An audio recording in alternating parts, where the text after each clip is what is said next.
Daniel chapitre 6. Darius trouva bon d'établir sur le royaume 120 satrapes, qui devaient être dans tout le royaume. Il mit à leur tête 3 chefs, au nombre desquels était Daniel, afin que ces satrapes leur rendissent compte, et que le roi ne souffrit aucun dommage. Daniel surpassait les chefs et les satrapes, parce qu'il y avait en lui un esprit supérieur, et le roi pensait à l'établir sur tout le royaume. Alors les chefs et les satrapes cherchèrent une occasion d'accuser Daniel en ce qui concernait les affaires du royaume.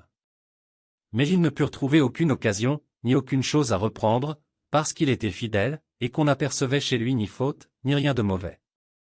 Et ces hommes dirent, nous ne trouverons aucune occasion contre ce Daniel, à moins que nous n'en trouvions une dans la loi de son Dieu. Puis ces chefs et ces satrapes se rendirent tumultueusement auprès du roi, et lui parlèrent ainsi, Roi Darius, vis éternellement. Tous les chefs du royaume, les intendants, les satrapes, les conseillers, et les gouverneurs sont d'avis qu'il soit publié un édit royal, avec une défense sévère, portant que quiconque, dans l'espace de 30 jours, adressera des prières à quelque dieu ou à quelque homme, excepté à toi, ô roi, sera jeté dans la fosse aux lions. Maintenant, ô roi, confirme la défense, et écris le décret, afin qu'il soit irrévocable, selon la loi des Mèdes et des Perses, qui est immuable. Là-dessus le roi Darius écrivit le décret et la défense. Lorsque Daniel sut que le décret était écrit, il se retira dans sa maison, où les fenêtres de la chambre supérieure étaient ouvertes dans la direction de Jérusalem, et 3 fois le jour il se mettait à genoux, il priait, et il louait son Dieu, comme il le faisait auparavant. Alors ces hommes entrèrent tumultueusement, et ils trouvèrent Daniel qui priait et invoquait son Dieu.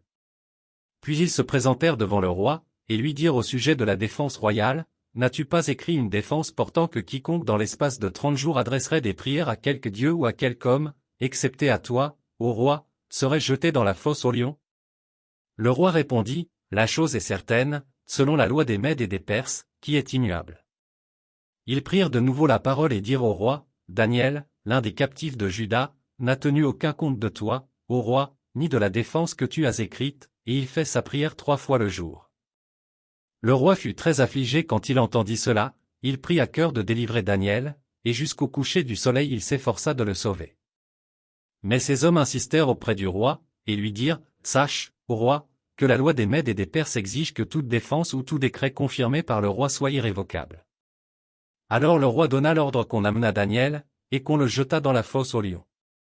Le roi prit la parole et dit à Daniel, puisse ton Dieu, que tu sers avec persévérance, te délivrer.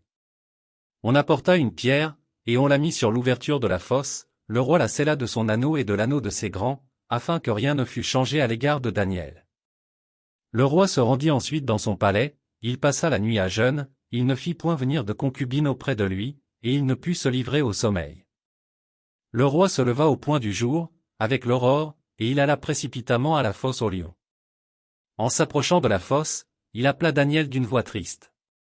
Le roi prit la parole et dit à Daniel, Daniel, serviteur du Dieu vivant, ton Dieu, que tu sers avec persévérance, a-t-il pu te délivrer des lions? Et Daniel dit au roi, Roi, vis éternellement. Mon Dieu a envoyé son ange et fermé la gueule des lions, qui ne m'ont fait aucun mal, parce que j'ai été trouvé innocent devant lui, et devant toi non plus, ô roi, je n'ai rien fait de mauvais. Alors le roi fut très joyeux, et il ordonna qu'on fît sortir Daniel de la fosse.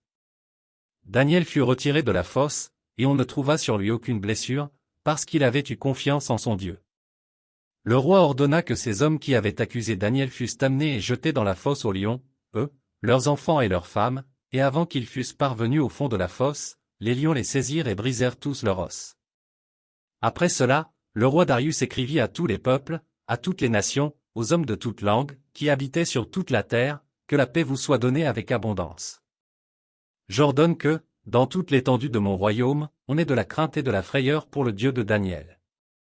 Car il est le Dieu vivant, et il subsiste éternellement, son royaume ne sera jamais détruit, et sa domination durera jusqu'à la fin. C'est lui qui délivre et qui sauve, qui opère des signes et des prodiges dans les cieux et sur la terre. C'est lui qui a délivré Daniel de la puissance des lions. Daniel prospéra sous le règne de Darius, et sous le règne de Cyrus, le Perse.